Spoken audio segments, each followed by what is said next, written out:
હસનૈન છે, બહાદુર અલી, ઈ પણ અહીંયા આવી જાય. આપણા જે ઈસ્ટના જે ડાયલોગના હું કહું કે જે રહેનુમા છે ઈ પણ અહીંયા આવી જાય.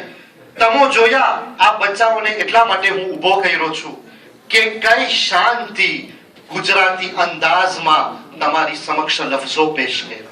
આ નાનડો છોકરો કે જેને એસ્ત્રાદના પગથિયા ચડવામાં કેટલી એનામાં હિંમત હતી, પણ તમે એની આવાજનો અંદાજો કર્યા.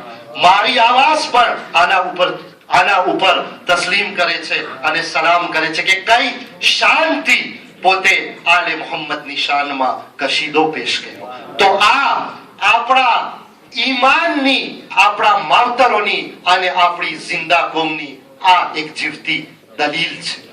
અને સલમાનની શું વાત કરું કે ગુજરાતી લફ્ઝોમાં કેવી રીતના પોતે શાયરી પેશ કર્યા, કેવી રીતના શાયરી પેશ કર્યા કે માવતરોની ઇજ્જત માટે.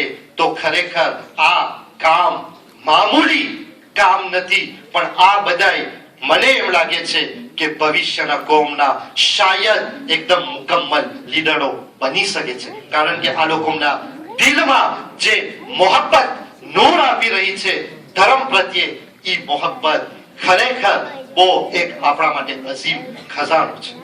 અને આપણા જે હસનૈન છે, બહાદુર અલી, ડિરેક્ટર સાહેબ, બરાબર છે, મારા પોતા પાસે શબ્દો નથી કે કેવી રીતના એની તારીફ કરીએ કે જે પોતે કુરઆનનું જે હિફ્ઝ કરી રહ્યા છે.